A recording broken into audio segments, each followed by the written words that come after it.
प्रभु का वचन ये कहता है, इसलिए ध्यान से देखो कि कैसी चाल चलते हो, निर्बुद्धियों के समान नहीं पर बुद्धिमान के समान चलो। अवसर को बहुमूल्य समझो क्योंकि दिन बुरे हैं, इस कारण निर्बुद्धि ना हो, पर ध्यान से समझो कि प्रभु की इच्छा क्या है। आमीन, हालेलुया, हालेलुया। परमेश्वर की इच्छा क्या है, हमें ये जानना बहुत जरूरी है प्रियो।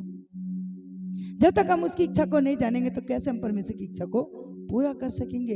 इसलिए परमेश्वर क्या चाहता है आज हम अपने जीवन में देखें, क्योंकि पवित्र वचन यहाँ कुछ कहता है प्रियो। और वचन क्या कहता है, अगर हम इसी का 8 से पढ़ें, 5 का 8 से, तो वचन यहाँ कुछ कहता है, क्योंकि तुम तो पहले अंधकार थे, परंतु अब प्रभु में ज्योति हो। आमीन। अतः ज्योति की संतान के समान चलो, क्योंकि ज्योति का फल सब प्रकार की भलाई और धार्मिकता और सत्य है। और ये परखो कि प्रभु को क्या भाता है। आमीन, हालेलुया। क्योंकि परमेश्वर का पवित्र वचन यहाँ एक बात को कहता है प्रियो, जिन उपवासों का आजकल हम रख रहे हैं ना, परमेश्वर उन उपवासों से प्रसन्न नहीं है। परमेश्वर अपनी आज्ञाकारिता से प्रसन्न होने वाला प्रभु है। इसलिए पवित्र वचन यह कहता है, ध्यान से देखो कि तुम कैसी चाल, हालेलुया। हम किसी दूसरे की चाल ना देखें, वो ऐसा चल रहा है तो मैं भी ऐसा करूं, वो ऐसा कर रहा है तो मैं भी ऐसा करूं, नहीं।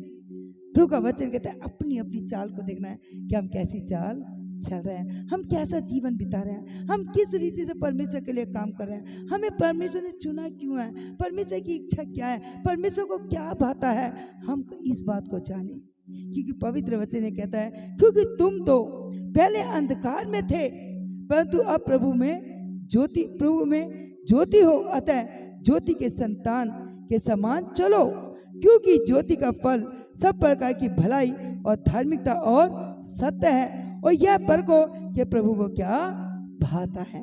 आमीन, हालेलुया, हालेलुया। हम अपनी इच्छाओं को पूरा ना करें। अब ये हमने जैसा में सुना कि तुम अपनी इच्छाओं को पूरा करते हो, इसलिए मैं उन उपवास प्रार्थना से प्रसन्न नहीं हूं, पर परमेश्वर को क्या भाता है वो आज जानो। इसलिए परमेश्वर का वचन यह कहता है, वो यह परखो कि प्रभु को क्या भाता है। और 11 से पढ़े, वचन क्या कहता है, अंधकार के निष्फल कामों में सहभागी ना हो, वरन उन पर उल्हाना दो। आमीन। क्योंकि उनके गुप्त कामों की चर्चा भी लज्जा की बात है। पर जितने कामों पर उल्हाना दिया जाता है वे सब ज्योति से प्रकट होते हैं। आमीन। क्योंकि जो सब कुछ को प्रकट करता है वह ज्योति है। आमीन, हालेलुया। क्योंकि पवित्र वचन एक बात को कहता है प्रियो, और वचन स्पष्टता से कहता है, अंधकार के निष्फल कामों में सहभागी ना हो, वरन उन पर उल्हाना दो। हालेलुया। और उल्हाना कैसे देंगे, कब देंगे, जब हम स्वयं खुद अपने जीवन को उस वचन के अनुसार बनाएंगे। जब तक हम दूसरों को शिक्षा नहीं दे सकते, जब तक खुद का जीवन परमेश्वर के वचन के अनुसार ना हो। हम कई बार इन टॉपिकों को देखते हैं, सुनते हैं, हम कई बार दूसरों को सलाह देना शुरू कर देते हैं। सबसे पहले देखें कि सच में हमारा खुद का जीवन ऐसा है जैसे प्रभु देखना चाहता है, कि सच में हम ऐसा जीवन जी रहे हैं जिसे प्रभु हमारे जीवन में देखना चाहता है, कि सच में आज हमारी चाल वैसी है जैसे प्रभु यीशु मसीह हमारी चाल को देखना चाहता है। हम कैसी चाल चल रहे हैं, हम कैसा जीवन बिता रहे हैं, हम किस रीति से हम अपने जीवन में काम कर रहे हैं। आज ये देखो, प्रभु हर एक के जीवन के बारे में कह रहा है, अपने अपने जीवन को देखो, दूसरे के जीवन को मत देखो। कई बार हम दूसरों को देखते देखते हम अपना भूल जाते हैं, अपना टारगेट भूल जाते हैं कि हमारा टारगेट है क्या। इसलिए पवित्र वचन यहाँ स्पष्टता से कहता है, अंधकार के निष्फल कामों में सहभागी ना हो, वरन उन पर उल्हाना दो। उल्हाना कब देंगे, जब आप खुद इन वचनों को पूरी रीति से अपने जीवन में काम करने देंगे, वचन के अनुसार जीवन बिताएंगे, तब आप दूसरों को उल्हाना दे सकते हो। मेरी बहन देखो, मेरे पास भी समय नहीं होता पर मैं निकालती हूँ समय। मेरे भाई, मेरे पास भी समय नहीं होता, मैं भी बहुत व्यस्त रहता हूँ, लेकिन मैं प्रभु के लिए करता हूँ। क्यों? क्योंकि जब मैं प्रभु के लिए ऐसा जीवन बिताता हूँ तो प्रभु मेरे नए बल और नए सामर्थ्य प्राप्त करता हूँ, और प्रभु मेरे लिए अद्भुत काम करता है। जब हम प्रभु के लिए तैयार होंगे तो प्रभु हमारे लिए तैयार होगा। आमीन, हालेलुया, हालेलुया, हालेलुया। जानते हैं आप, मंगलवार के दिन, शुक्रवार के दिन 3 जगह पर प्रार्थना होता है। शुक्रवार को 2 जगह होता है, पर मंगलवार के दिन 3 जगह प्रार्थना होता है। और चर्च में कोई ना कोई आने जाने वाला प्रार्थना के लिए आते रहते हैं। मेरा परिवार मुझसे कहता है थोड़ा सा तो रेस्ट कर ले, थोड़ा सा तो आराम कर लो, पर नहीं आराम करने का समय, नहीं है रेस्ट करने का समय, क्योंकि मुझे पता है वो समय आने वाला है कि उस समय कोई भी काम नहीं होगा। आज हमारे अंदर बल है, ताकत है, तो हम प्रभु का काम कर सकते हैं। आज हम शरीर में तंदुरुस्ती है तो हम भाग सकते हैं, दौड़ सकते हैं। लेकिन एक समय आएगा, जैसे अभी हम पुष्पा आंटी जी के जीवन के द्वारा गवाही सुन रहे थे, एक समय ऐसा आता है कि जब बुजुर्ग अवस्था होती है, हम उस समय वो काम नहीं कर सकते, उस समय भाग दौड़ नहीं कर सकते, उस समय हम प्रभु के वचन को लेकर खड़े ही हो सकते हैं, पर वचन के अनुसार हम दूसरों को उस रीति से नहीं सिखा सकते जिस रीति से आज का दिन, आज का समय जो हम किसी को उलाना दे सकते हैं। अगर हमारे अंदर खुद परमेश्वर का वचन होगा, हमारे अंदर खुद परमेश्वर के लिए एक ऐसी इच्छा होगी, परमेश्वर के प्रति ऐसे काम करने का एक भाव होगा, तभी तो हम दूसरों को सिखा सकेंगे, तभी तो हम दूसरों को बता सकेंगे, तभी तो दूसरों को उलाना दे सकेंगे। अन्यथा हम किसी को भी उलाना दे नहीं सकेंगे, क्योंकि वचन कहता है एक अंधा दूसरे अंधे को सहारा दे नहीं सकता, क्योंकि अगर एक अंधा दूसरे अंधे को सहारा देगा तो दोनों गड्ढे में जा गिरेंगे। हालेलुया। इसलिए प्रभु का पवित्र वचन यह कहता है कि जितने कामों का उलाना दे सकते हो उलाना दो, पर कब? जब हम उसमें खुद बने होंगे। जब तक हम खुद बने नहीं होंगे तो हम कितना भी बोल लें, उस बोलने का असर किसी पर नहीं पड़ेगा, कामों का असर पड़ेगा, जीवन का असर पड़ेगा, बोलने का असर कभी नहीं पड़ेगा। प्रिय, हम कितना भी किसी को समझाते रहें, नहीं असर पड़ेगा। आपका काम प्रकट करेगा, आपका जीवन प्रकट करेगा, आपका जीवन प्रभु के लिए किस रीति से है वो प्रकट करेगा। और फिर आप अपने कामों को देखकर आपकी आत्मा खुद आपको अगुवाई करेगी कि सच में मैं परमेश्वर के लिए अच्छी चाल चल रहा हूँ, अच्छा जीवन बिता रहा हूँ। फिर आप दूसरों को सिखा सकेंगे, दूसरों को समझा सकोगे, दूसरों को उलाहना दे सकोगे। जब मैं खुद एक कलीसिया में जाती थी, हमारा चर्च, परमेश्वर का धन्यवाद करो, आपका तो 2 कदम पर, 4 कदम पर 5 मिनट का रास्ता है, हद से हद खुला कहे तो 10 मिनट का दूरी पर आपका चर्च है। लेकिन हमारा चर्च जिस जगह पर मैं जाती थी वहाँ पर 20-25 मिनट का तो उधर ऑटो का रास्ता था, ऑटो का सफर था 20 से 25 मिनट, और यहाँ से लेकर हम स्वास्तिक चौक जाएंगे 10 मिनट का ये रास्ता था। पैदल जाना है सुबह, और वहाँ से जब ऑटो में हमें जाना है 20 से 25 मिनट का हमारा वो सफर होगा, 10 मिनट ये, 35 या 40 मिनट ये हो गया। उसके बाद जब ऑटो से उतरेंगे तो हमारा जो चर्च लगता था वो 3rd फ्लोर पर लगता था, और उस 3rd फ्लोर पर हमें जाना के लिए अभी 10 मिनट या 7 मिनट का रास्ता और पैदल का था। नाना कर हमारा 50 मिनट या 1 घंटा लग जाता था हमें चर्च तक पहुंचने के लिए। और चर्च में जाने के बाद आज तो आपके लिए सारी परमेश्वर ने सुविधा दे दी है, कुछ नहीं करना, चेयर लगी मिलेगी, आपको मैट बिछा मिलेगा, आपको पानी भरा हुआ मिलेगा, आपका गिलास आपको खड़ा वहाँ पर रखा हुआ मिलेगा, कुछ नहीं करना, सिर्फ आकर बैठना है। वो भी हमारे पास समय नहीं है, वो भी हमारे पास हमारा वो ऐसा जीवन नहीं है कि अब किसी को उलाहना दे सके। आज मैं उलाहना दे रही हूँ तब क्योंकि उस काम से मैं गुजरी हूँ। 50 मिनट से 1 घंटा हमें जाने में लगता था, और जब 3rd फ्लोर पर जाते थे तो वहां पर हम देखते थे हॉल में भी कुछ नहीं बिछा, उस जगह पर जाकर खुद दरी बिछाना, खुद दरी बिछाकर, और जब कोई आता तो हम चप्पलों को साइड करते थे। वो मेहनत परमेश्वर ने देखा, और उस मेहनत को देखकर परमेश्वर आज स्टेज पर हमें लाकर खड़ा किया है। परिश्रम यूं नहीं किया, परमेश्वर हर एक परिश्रम का फल देता है। जब हम उलाहना किसी को दे सकते हैं, जब हम खुद प्रैक्टिकल उस काम को किया है, अन्यथा हम किसी को भी उलाहना दे नहीं सकते, क्योंकि परमेश्वर का काम बातों में नहीं है, परमेश्वर का काम कामों में है, जीवन में है। अगर हमारा जीवन सच्चा परमेश्वर के प्रति है तो हम किसी को भी उलाहना दे सकते हैं, समझा सकते हैं, अन्यथा हम किसी को भी समझा नहीं सकते, क्योंकि जिसको हम समझाएंगे वो पहले हमारे खुद के जीवन को देखेगा, हमारे खुद को जीवन को देखेगा। इसलिए तो पौलुस कहता है, मैं अपनी देह को मारता कूटता बस में लाता हूं, कई औरों को प्रचार करते हुए मैं खुद निकम्मा ना ठहरूं। क्योंकि अगर उसका खुद का जीवन ऐसा होगा, वो किसी को अगर समझाएगा कि मसीह के लिए ऐसा काम करो, तो कोई विश्वास नहीं करेगा। इसलिए हमारा खुद का अगर हमारा जीवन मसीह में वैसा होगा ना, तब हम किसी को लाना देंगे तो हमारा हुलाना, हमारा समझाना उसके जीवन में एक बड़ा काम करेगा। Hallelujah, hallelujah. इसलिए पवित्र वचन यहाँ कहता है, प्रियो, पवित्र आत्मा यहाँ कुछ कहता है और वचन यहाँ स्पष्ट कहता है, अंधकार के निष्फल कामों में सहभागी ना हो, वरन उन पर उलाना दो, क्योंकि उनके गुप्त कामों की चर्चा भी लज्जा की बात है। पर जितने कामों पर उलाना दिया जाता है वे सब ज्योति से प्रकट होते हैं, क्योंकि जो सब कुछ को प्रकट करता है वह ज्योति है। आमीन, हालेलुया। मैं नहीं जानती आपको कितना समझ में आ रहा है, लेकिन परमेश्वर ने बताया हम अंधकार में थे तो अंधकार के काम करते थे, अंधकार में चलते थे, अंधकार में जीवन बिताते थे, जैसा अंधकार चाहता था हम वैसा उसके अनुसार जीवन को बिताते थे।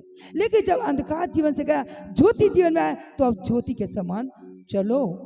ध्यान से देखो कि कैसी चाल चलते हो, कैसा जीवन बिताते हो, कैसा प्रभु के लिए आज जीवन है, कैसा हम परमेश्वर के लिए काम कर रहे हैं, कैसा हम अपने जीवन को परमेश्वर को भावता हुआ बलिदान कर रहे हैं, कैसा हम समर्पण कर रहे हैं, कैसा आपका समर्पण है। आप खुद अपने अपने जीवन से पूछिए, किसी और से नहीं। प्रभु ने यही कहा, अपने अपने चाल को देखना है, अपने अपने जीवन को देखना, किसी और के नहीं। कई बार हम दूसरे के जीवन को देखना शुरू कर देते हैं, वो भी ऐसे है, वो भी ये है, वो भी वो है। नहीं, हमें अपना अपना जीवन देखना है कि हम कैसी चाल चल रहे हैं, हम किस रीति से चाल चल रहे हैं, हमारा जीवन क्या है। क्या प्रभु से हम छुपा सकते हैं? हम सोचते हैं हम किसी से छुपा लेंगे, नहीं। परमेश्वर का वचन कहता है गुप्त बात भी लज्जा के काम की बातें हैं। हम सोचते हैं हम बहुत बिजी, नहीं। हम सीखे परमेश्वर क्या चाहता है हमसे, हम देखें कि हमारे काम क्या है, कि परमेश्वर को प्रसन्न करने वाले हैं, परमेश्वर के शब्दों का हम आदर कर रहे हैं, परमेश्वर के वचन का आदर कर रहे हैं। यह आदर नहीं है जिस आदर को आज आप समझ रहे हैं ना, जिन कामों को हम समझ रहे हैं, परमेश्वर इन कामों से हमें प्रसन्न नहीं है। तूने स्पष्ट कहा, मैं इन बातों से प्रसन्न नहीं हूँ, मैं इन कामों से प्रसन्न नहीं हूँ। मैं जिन कामों से प्रसन्न हूँ उन कामों को तू बोल दे, तूने बता दे, उन्हें जता दे, उनका पाप उनको दिखा दे कि वो लगातार कैसे जीवन बिता रहे हैं। इसलिए अपना अपना जीवन, किसी दूसरे का जीवन नहीं, क्योंकि पवित्र वचन यहाँ स्पष्ट कहता है, पर जितने कामों पर उलाना दिया जाता है वे सब ज्योति से प्रकट होते हैं, क्योंकि जो सब कुछ को प्रकट करता है वह ज्योति है। आमीन। वो हमारे कामों को, हमारी बातों को, हमारे जीवन को खुद दिखा देगा। हमें किसी को बताने की जरूरत नहीं है, वो खुद आपको दिखाएगा कि आप सच में प्रभु के लिए कैसे जीवन जी रहे हैं, हम कितना परमेश्वर के शब्दों का आदर कर रहे हैं, हम कितना उसके भेजने वाले का आदर कर रहे हैं। Hallelujah, hallelujah. इसलिए पवित्र वचन यहाँ कहता है, और बहुत खास बात कहा है, और वचन यहाँ कहता है 14 में पढ़ें तो वचन कहता है, और क्या कहता है, हम पढ़ें, इस कारण वह कहता है, इस कारण वो कहता है। कौन कहता है? परमेश्वर यहोवा, जिसने आपको अंधकार से बुलाया, जिसने आपको अंधकार से निकालकर सच्ची ज्योति में लेकर आया, जो कहता है कि तुम अब ज्योति की संतान के समान चाल चलो। इसलिए कहता है वो निर्बुद्धि कामों को छोड़ दो, निर्बुद्धिपन की बातों को छोड़ दो, त्याग दो, ताकि तुम्हारे जीवन के द्वारा वो काम दिखाई दे, ताकि जब तुम दूसरों को लाना दो तो तुम्हारी बात वो समझे, सीखे और उसके अनुसार वो अपना अमल कर सके और उसके अनुसार वो जीवन बिता सके, क्योंकि पवित्र वचन कहता है। इसलिए वचन यहाँ स्पष्ट कहता है, इस कारण वह कहता है, और क्या कहता है, हे सोने वाले जाग और मुर्दों में से जी उठ, तो मसीह की ज्योति तुझ पर चमकेगी। आमीन, हालेलुया, हालेलुया, हालेलुया। हमारी आवाज़ से पता चल जाता है हम मुर्दे या जीवित हैं। Hallelujah, hallelujah. जो जिंदा होगा ना उसकी आवाज़ बहुत सामर्थ्य होगी। हालेलुया। मैं परमेश्वर का धन्यवाद करती हूँ, सच में परमेश्वर महान है, परमेश्वर अद्भुत करने वाला है, परमेश्वर के काम हमारी सोच से कहीं बढ़कर है। आमीन, हालेलुया, हालेलुया। क्योंकि परमेश्वर का वचन कहते हैं, सोने वाले जाग। यदि आज भी आत्मा में सो रहे हैं, आत्मा की आवाज को सुनकर अनसुना कर रहे हैं, आत्मा की अगुवाइयों को हम इग्नोर कर रहे हैं, तो आज परमेश्वर कुछ कहता है, और परमेश्वर कहता है, हे सोने वाले जाग, क्योंकि ये समय है जागने का, ये समय है जागने का। अगर आज भी ना जागे तो कहीं ऐसा ना हो बहुत देर हो जाए, बहुत देर हो जाए। आज तो वो डांटता है, समझाता है, बताता है, और वो दिखाता है कैसी चाल चल रहे हो, अपनी चालों को देखो, कहीं ऐसा ना हो बहुत देर हो जाए।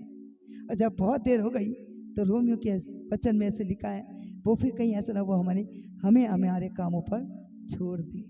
इतना मत करो, उसकी सुनो, उसकी इच्छा है क्या, देखो कि वो आपके जीवन में चाहता क्या है, आपको किस लिए बुलाया, किस लिए चुना, किस लिए। आज अपने जीवन से खुद पूछो, अपने पूछने की जरूरत है, क्या मेरी बुलाहट प्रभु ने इसलिए था कि मैं आऊं और आकर वचन सुनूं और उसके बाद टाटा बाय बाय, फिर उसके बाद कहे नहीं, ये हमारी बुलाहट नहीं है, ये हमारी बुलाहट नहीं है। अपनी बुलाहट को जानो, आपकी बुलाहट है क्या। मेरी बुलाहट को मैं जानती हूँ, इसलिए मेरे फैमिली के लोग मुझसे कहते हैं, रात को भी कई बार जब मैं प्रार्थना कर रही होती हूँ, 2 बज रहे हैं, 3 बज रहे हैं, मुझे टाइम का नहीं पता चलता, लेकिन जब मम्मी जगते हैं या कोई मुझे देखता है तो कहते हैं, कई बार शिवम मुझे आकर देखते हैं, सो जाओ, टाइम तो देखो 3 बज रहे हैं, टाइम तो देखो कितना टाइम हो रहा है। लेकिन मुझे मेरी बुलाहट पता है, इसलिए नींद मुझे मायने नहीं रखती, थकावट मुझे मायने नहीं रखती, लोग मुझे मायने नहीं रखते। मुझे जो मायने रखता है वो है मेरा प्रभु, वो मेरी बुलाहट, कि मुझे क्यों प्रभु ने बुलाया, उसकी बुलाहट मेरे लिए है क्या। जिस दिन आप उसकी बुलाहट को समझोगे तो सच में उसकी ज्योति हम पर ऐसी चमकेगी कि फिर अंधकार हम पे काम नहीं करेगा। Hallelujah, hallelujah. इसलिए पवित्र वचन कहता है कि तू संसार के अभिलाषा से भाग, भाग उन बातों से जो आज भी हमें रोकती है, भाग उन बातों से जो आज भी हमारे जीवन को प्रभु के काम करने से रोकती है। अपनी बुलाहट को जाने, उसकी बुलाहट मेरे लिए है क्या। आमीन, हालेलुया, हालेलुया। इधर परमेश्वर का वचन आगे कुछ कहता है, क्या कहता है, नीति वचन अध्याय 1, नीति वचन 1, अगर आज भी हमारे पास हमारे जीवन में अगर बुद्धि की घटी है, और अगर आज भी हम निर्बुद्धि वाले काम कर रहे हैं, तो आज प्रभु का वचन मुझसे और आपसे कुछ कहता है। और क्या कहता है, नीति वचन 1 और 1 का हम 20 से पढ़ें। बुद्धि सड़क में ऊंचे स्वर से बोलती है, हाँ, और चौकों में प्रचार करती है। हाँ, वह बाजारों की भीड़ में पुकारती है, आमीन, वह फाटकों के बीच में और नगर के भीतर भी ये बातें बोलती है। आमीन, हे भोले लोगों, तुम कब तक भोलेपन से प्रीति रखोगे। हाँ, हे ठट्ठा करने वालों, तुम कब तक ठट्ठा करने से प्रसन्न रहोगे। हाँ, हे मूर्खों, तुम कब तक ज्ञान से बैर रखोगे। हाँ, तुम मेरी डांट सुनकर मन फिराओ, सुनो, मैं अपनी आत्मा तुम्हारे लिए उंडेल दूंगी। आमीन, हालेलुया, हालेलुया। परमेश्वर का वचन क्या कह रहा है, क्या कह रहा है, वो साफ कह रहा है कि निर्बुद्धि जैसे काम छोड़ दो, नहीं चाहिए निर्बुद्धि वाले काम, बुद्धिमान बन जाओ, बुद्धिमानता के काम करो, ताकि प्रभु प्रसन्न हो। और आप किसी को उलाना दो तो सच में आपका उलाना वो सुने, और उनका जीवन भी आपके उलाना के द्वारा संवर जाए। आमीन। बोलने के द्वारा नहीं होगा, बोलने के द्वारा ना नहीं होगा। मैं अगर कहती रहूं कि मेरा बेटा ये करे, मेरा बेटी ये करे, मेरा बेटा ये करे, मेरी बेटी ये करे, और वो काम मैं खुद ना करूं, तो मेरे बेटी पे, मेरे बेटे पर, मेरे बच्चे पर उसका कोई असर नहीं होगा।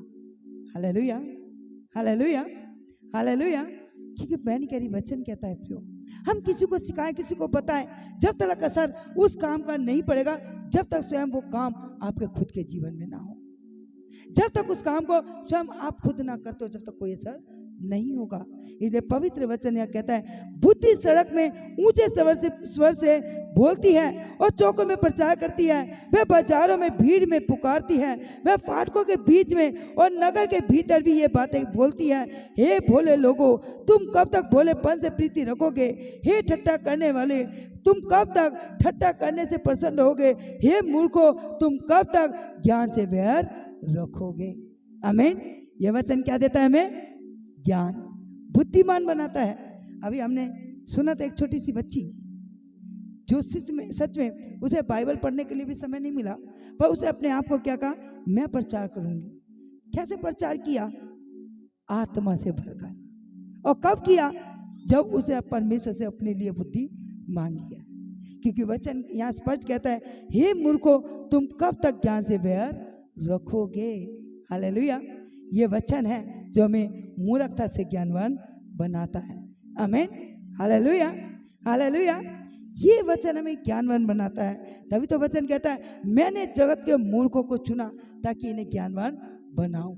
ये वचन हमें ज्ञानवान बनाता है। और वचन आगे क्या कहता है? वचन कहता है, तुम मेरी डांट सुनकर मन फिराओ, सुनो, मैं अपनी आत्मा तुम्हारे लिए उंडेल दूंगी।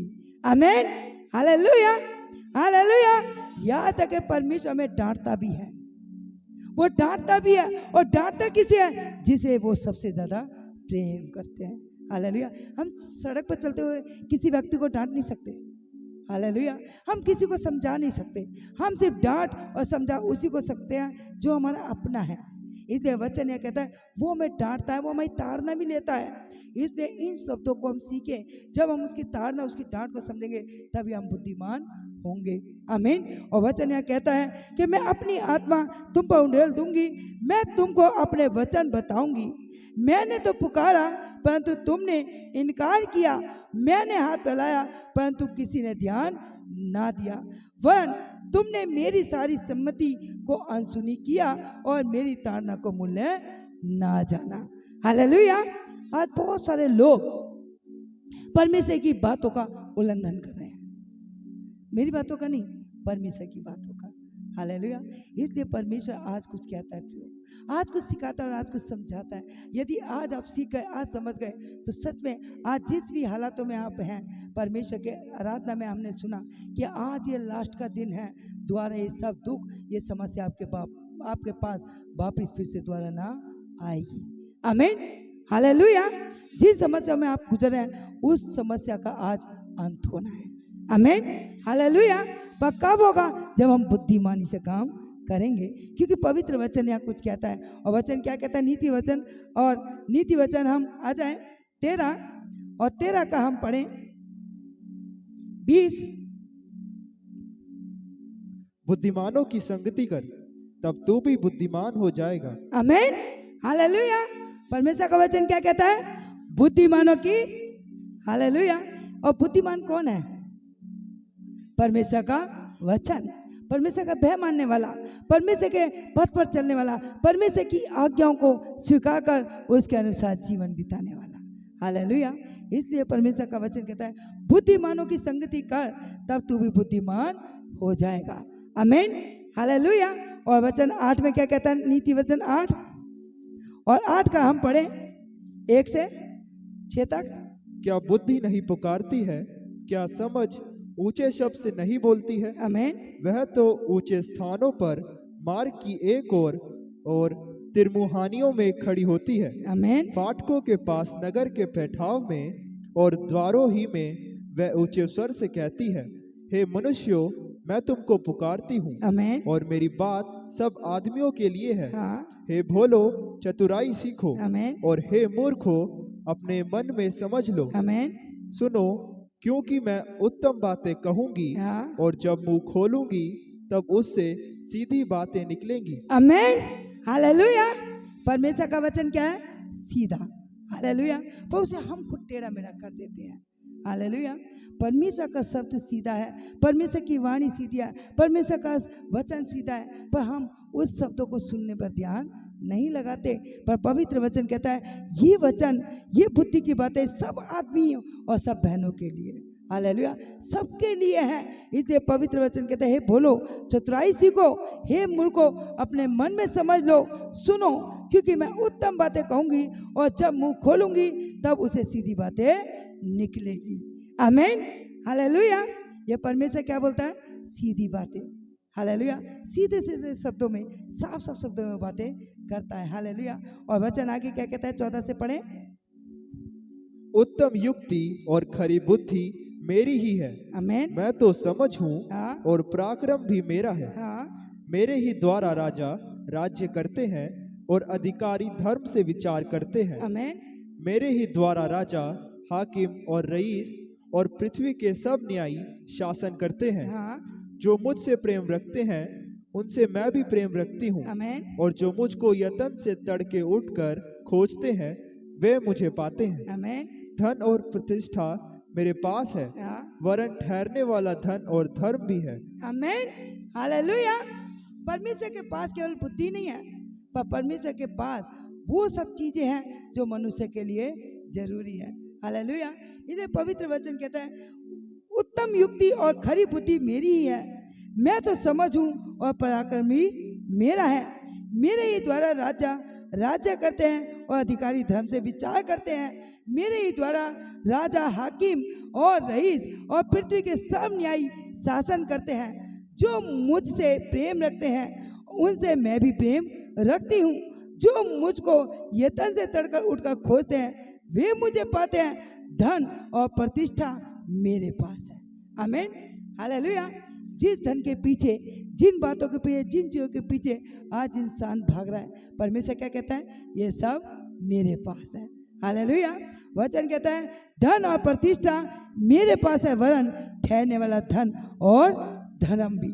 आमीन, हालेलुया, हालेलुया। और वचन कहता है मेरा फल चौके सोने से वरन कुंदन से भी उत्तम है और मेरी उपज उत्तम चांदी से अच्छी है। मैं धर्म के मार्ग में और न्याय के डगरों के बीच में चलती हूँ, जिससे मैं अपने प्रेमियों को परमार्थ का भागी करूं और उनके भंडारों को भर दूं। आमीन, हालेलुया। ये परमेश्वर का वचन क्या करता है? हमारे भंडारों को भी भरता है। जो आज खालीपन देख रहे हैं वो आज परमेश्वर अपने वचन के अनुसार आपको भरने जा रहा है। आमीन, हालेलुया, हालेलुया। क्योंकि परमेश्वर का वायदा है जो उसको यत्न से पुकारते हैं वो पाते हैं, और जो उनके वचन को आदर देते हैं प्रभु उनके जीवन की हर एक मन्नतों को पूरा करता। और परमेश्वर उनको इतना धन और महिमा देता और इतना ठहरने वाला धन देता है, और परमेश्वर हमारे जीवन को पूरी रीति से बढ़ा देगा। आमीन, हालेलुया। वो ऐसे भंडारों को भरेगा जो कभी भी खाली ना होगा। हालेलुया। मैं अपने जीवन में देखती हूँ सच में परमेश्वर किस रीति से मेरी हर एक जरूरतों को पूरा करता है। मैं परमेश्वर का कोटि कोटि धन्यवाद करती हूँ। जब हम परमेश्वर की ओर देखते हैं तो परमेश्वर हमारे भंडारे को भर देता है। आमीन, हालेलुया। कहे परमेश्वर हमारा भंडार भरने जा रहा है। आमीन, हालेलुया, हालेलुया, हालेलुया। क्योंकि पवित्र वचन लास्ट में कुछ कहता है, और वचन क्या कहता है? आ जाए इफिसियों में वापिस इफिसियों में आए, और वचन क्या कहता है हम लास्ट में पढ़ने जा रहे हैं। इफिसियों, और इफिसियों का हम पढ़े आगे 16वीं आयत को। अवसर को बहुमूल्य समझो क्योंकि दिन बुरे हैं। हाँ, इस कारण निर्बुद्धि ना हो, पर ध्यान से समझो कि प्रभु की इच्छा क्या है। आमीन, हालेलुया। परमेश्वर ने अपने बच्चों के द्वारा बता दिया कि वो बुद्धि देने वाला है, वो समझ देने वाला है, हमारे भंडार को भरने वाला है, हमारे जीवन को उत्तम से उत्तम करने वाला परमेश्वर है। परमेश्वर का पवित्र वचन कहता है उसने हमें समझा दिया, उसने हमें बता दिया कि तुम कैसी चाल चलते हो। निर्बुद्धि के समान मत चलो, बुद्धिमान के समान चलो, तो वो हमारे भंडार को भर देगा। आमीन। इसलिए वचन कहता है, और वचन कहता है अवसर को बहुमूल्य समझो क्योंकि दिन बुरे हैं। इस कारण निर्बुद्धि ना हो, पर ध्यान से समझो कि प्रभु की इच्छा है क्या। आमीन, हालेलुया, हालेलुया।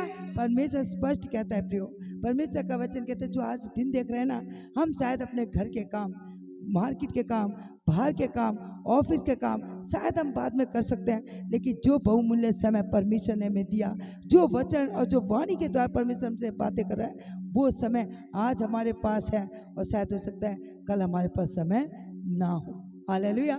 इसलिए पवित्र वचन कहते हैं जितना भी समय मिले हम परमेश्वर को दें। परमेश्वर का पवित्र वचन साफ साफ शब्दों में कहता है प्रियो।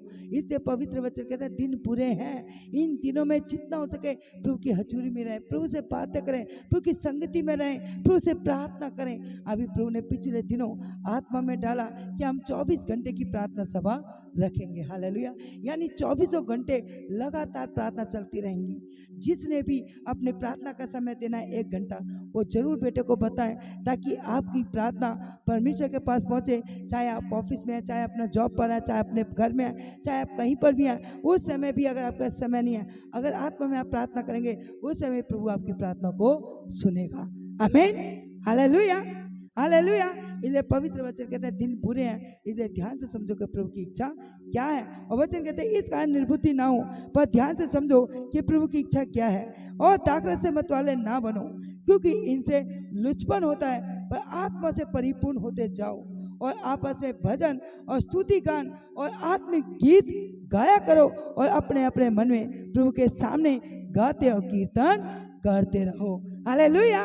ये 3 दिन की जो उपवास प्रार्थना होता है इसीलिए होता है, क्योंकि हम कॉटेज मीटिंग में होते हैं, संडे प्रार्थना में होते हैं, उपवास की प्रार्थना में कभी कभी मिलते हैं, लेकिन ये 3 दिन की उपवास प्रार्थना हम सबके लिए बहुत खास है। इन खास प्रार्थनाओं में जरूर आए ताकि हम परमेश्वर में आत्मिक उन्माद में बढ़ें और परमेश्वर के सामने भजन गाएं, कीर्तन करें, परमेश्वर के नाम को ऊंचा करें, ताकि परमेश्वर अपने दान वरदानों से हमें भरने पाए।